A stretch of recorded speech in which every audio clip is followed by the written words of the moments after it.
Hello, mindful academics. I know that you are hearing about reflective practice. It's become some sort of buzzword, but it is really important. We know about it in K-12. However, in higher ed, it's not implemented consistently.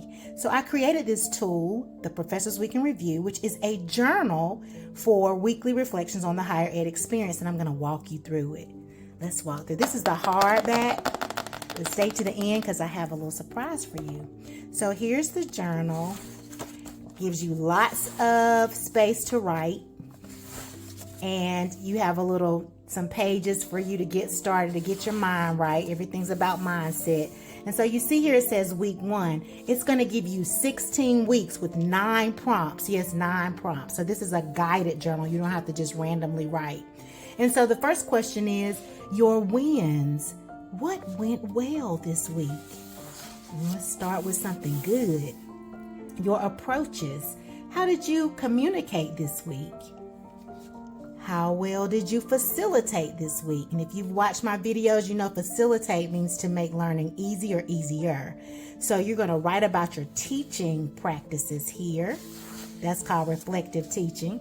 And then here you have, what did you learn about yourself this week? Oftentimes we don't take enough time to pause and reflect on what we're learning about ourselves, how we're changing, maybe how certain things that are occurring in our institutions are affecting us in some way.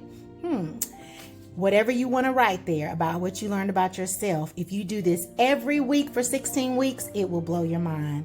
Here we go. What did you learn about your students?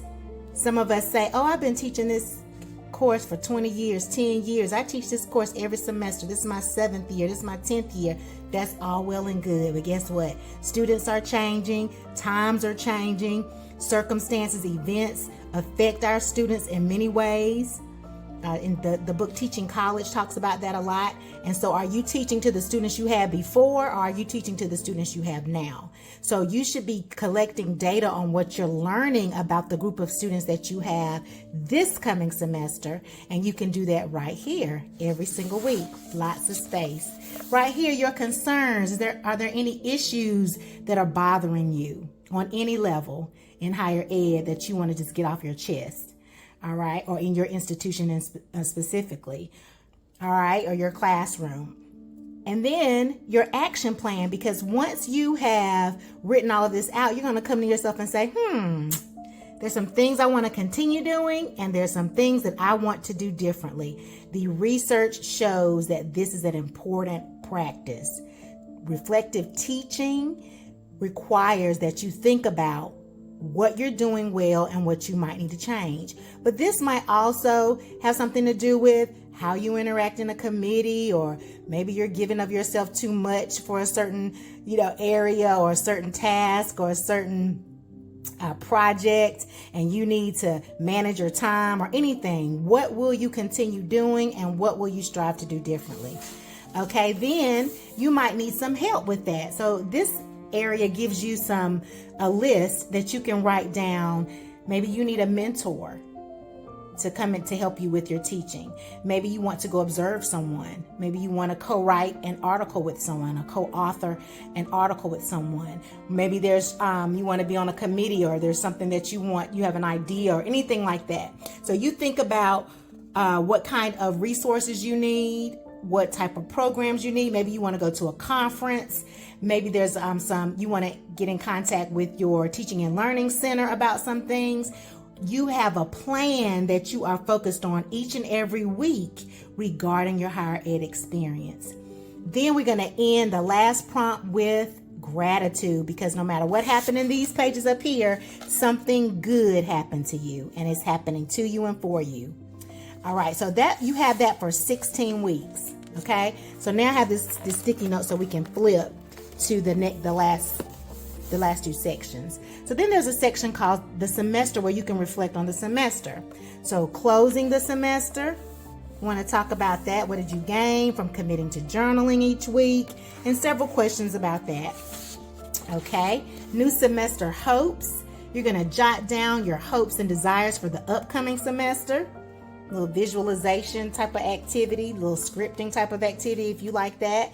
And then this is the resources and checklist section. I have some information here about my FACE method course, which is really powerful and effective for those of you who want some more customized type training on how to teach online. But many of these strategies, mostly everything that I teach you here, would also apply to a face-to-face experience, but it was designed specifically for online teaching. All right, then I give you a section for faculty meeting and notes and thoughts. You know how you have those meetings, whether there's on Zoom or in person, you might want to jot down some things. And then this is the professional development section, which of course I like. And I thought to put in here because once you identify the areas that you might want to improve in or just learn more about, you might list them here. And then there might be courses you can take, like the FACE method.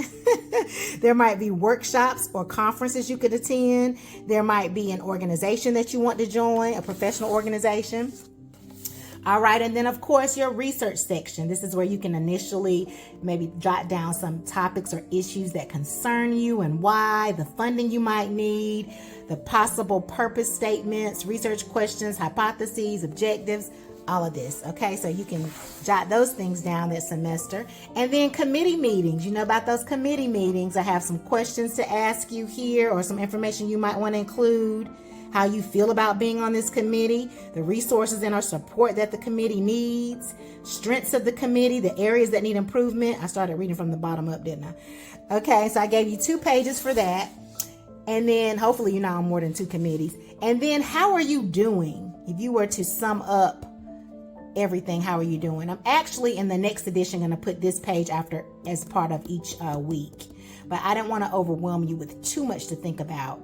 Because I think the most important thing, well, this is important because it's self-care, but I think that as you address concerns, things of that nature, you may also tap into your well-being and say, oh, I need more sleep. When you talk about, or when you talk about what you're learning about yourself, you might say, okay, well, I need some more sleep. Or I need to check my email only between this time and this time.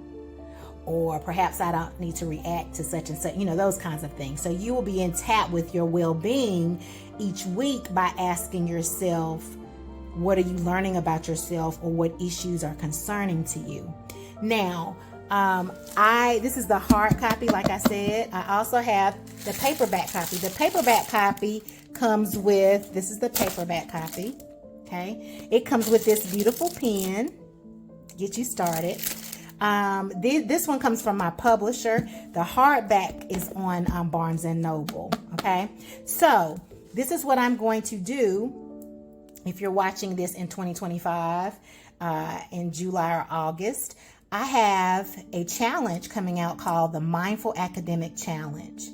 And I would like to gift 4 individuals with a paperback journal and a pen. The paperback journal is $27. So I want to gift you with that.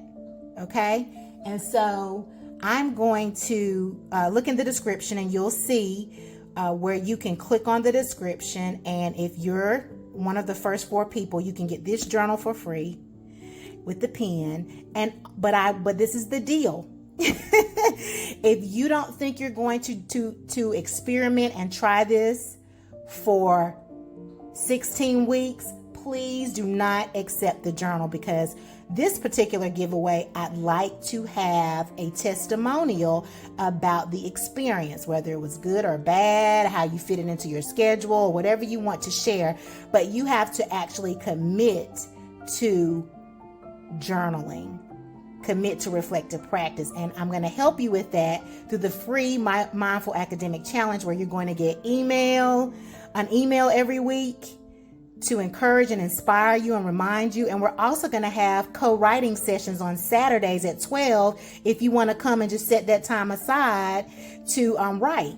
So if you're in higher ed, you know about co-writing sessions, especially perhaps if you did a dissertation or you're publishing and you meet with other people and get things done. So I want to offer that to you every Saturday with the challenge. You can come, it's optional. But the thing I want to say is, if you accept this journal, and the link is in the description, please journal for 16 weeks. And then I want to know how you are doing. I love for people to hear my experience, but I want to hear some others' experience. Okay? All right. So if you have any questions for me about anything, put it in the comments. The link to join the challenge is in the comments. The link for all the journals. I have the paperback, the hardcover, and I have a downloadable, fillable that you can actually type in if that's what you like, if you like the digital version. Okay? All right, let's make it a mindful semester, and I'll see you in the next video. Bye-bye.